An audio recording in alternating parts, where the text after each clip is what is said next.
আল্লাহ বলে মূসা কারুনকে যাইয়া বলো, কারুন তোমার উপরে আল্লাহ যেরকম ইহসান করেছে, আল্লাহ তোমাকে যেরকম টাকা পয়সা দিয়েছে, তুমি কারুন মানুষের উপরে ইহসান করো, তুমি মানুষকে দান করো, সাদকা করো, যাকাত দাও।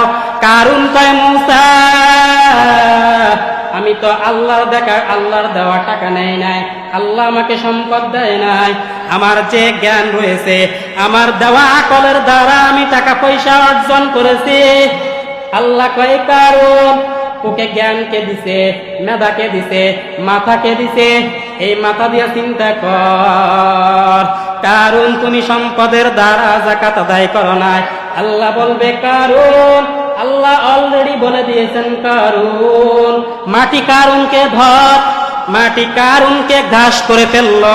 শুধু কারুনকে নয়, ওয়া মাআহু আমওয়াল, তার যত সম্পদ ছিল সব সম্পদ সহ মাটি কারুনকে গ্রাস করে ফেলছে।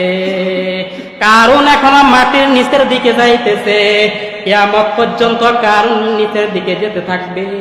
যেদিন যায় কারুন মাটির শেষ প্রান্তে পুষবে, সেদিন কিয়ামত হয়ে যাবে। সম্পদশালী হওয়ার পর যাকাত না দেওয়ার এই পরিণতি হলো তার। এরপর আল্লাহ বলে কারুন তুমি দেখো